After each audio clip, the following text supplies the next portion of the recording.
அனைவருக்கும் வணக்கம். நம்ம இன்றைக்கி வெளியூரில் இருக்கிறோம், ரொம்ப தூரத்தில் இருந்தாலுமே அன்னன்னைக்கு இந்த வீடியோவை போட்டுருவோம். காலதாமதமாக வெளியாகுது. இந்த வீடியோ போட வேண்டாம், தூங்கிடலாம் அப்படின்னு சொல்லி பார்த்தேன். வாழ்க்கையில் நம்ம இடம் கொடுக்கக்கூடாத ஒரு விஷயம் சோம்பேறித்தனம். கெட்ட நண்பர்களுக்கும் சோம்பேறித்தனத்துக்கும் நம்ம இடம் கொடுக்கக்கூடாது. அந்த அடிப்படையில் அக்டோபர் 13 திங்கட்கிழமை பிரபல இந்தி நடிகர் அசோக்குமார் பிறந்த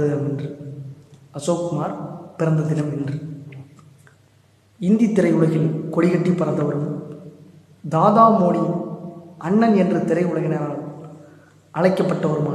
அன்புடன் அழைக்கப்பட்டவருமான அசோக்குமார் பிறந்த தினம் இன்று.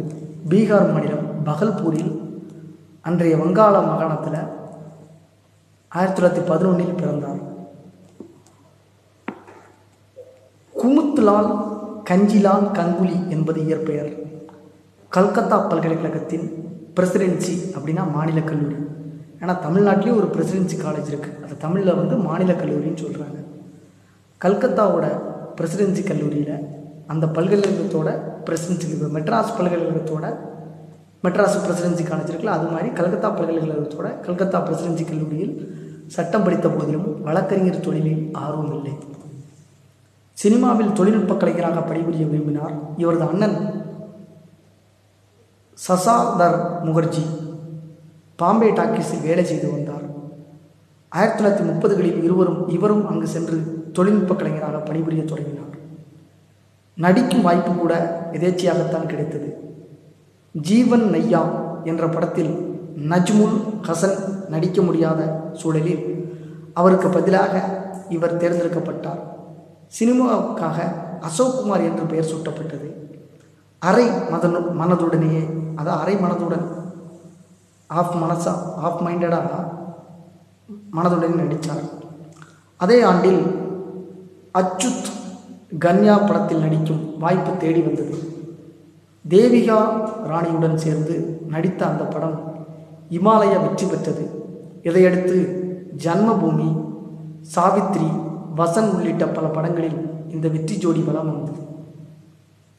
கங்கன், பந்தன், ஆசாத், ஜூலா ஆகிய திரைப்படங்கள் இவரை நட்சத்திர அந்தஸ்துக்கு உயர்த்தின. முதலாக இவர் வில்லத்தனமான நாயகனாக நடித்து 1943 கியான் முகர்ஜி இயக்கிய கிஸ்மத் திரைப்படம் இந்திய திரையுலகின் அதுவரையிலான அனைத்து சாதனைகளையும் முறியடித்து அமோக வசூலையும் குவித்தது.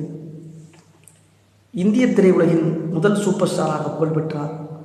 சல்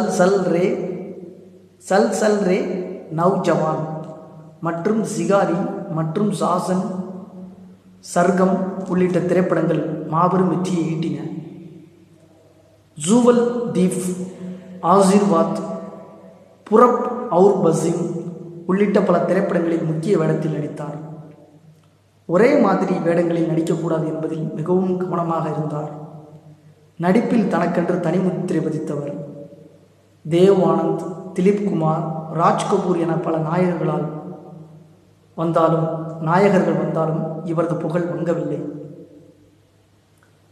ஹம்லோக் உள்ளிட்ட தொலைக்காட்சி தொடர்களிலும் நடித்தார். ஜித்தி உள்ளிட்ட பல திரைப்படங்கள் தயாரித்தார். 275 திரைப்படங்களுக்கு மேல் நடிச்சிருக்கிறார்.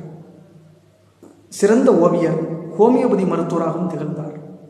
சிறந்த பாடகர், நடிகரான கிஷோர்குமார் இவரது தம்பி என்பது குறிப்பிடத்தக்கது. சிறந்த பாடகரும் நடிகருமான கிஷோர்குமார் இவரோட தம்பி என்பது குறிப்பிடத்தக்கது. 1987 இவரது பிறந்த நாள் என்று தம்பி கிஷோர் இருந்ததால் அது முதல் இவர் தன் பிறந்த நாளை கொண்டாடவே இல்லை. சங்கீத நாடக அகாடமி விருது, ஃபிலிம்பேர் விருதுகள், சிறந்த நடிகருக்கான தேசிய விருது, தாதா சாஹேப் பால்கே விருது, வாழ்நாள் சாதனையாளர் விருது, பத்ம பூஷன் விருது உள்ளிட்ட பல விருதுகளை பெற்றிருக்கிறார். இந்தி திரையுலகின் 60 ஆண்டுகளுக்கு மேலாக கொடிகட்டி பறந்த அசோக்குமார் 90வது வயது 2001 நுழைந்தார். மாபெரும் ஒரு முக்கியமான ஆளுமை பிரபல இந்தி நடிகர் அசோக்குமார். இயற்பெயர் குமுத்லால் கஞ்சிலால் கங்குலி. அவரை சந்தித்த மகிழ்ச்சியோட இந்த நன்னாளாம் பொன்னாள் திங்கட்கிழமை அக்டோபர் 13 நிறைவு பெறுகிறது. நன்றி, வணக்கம்.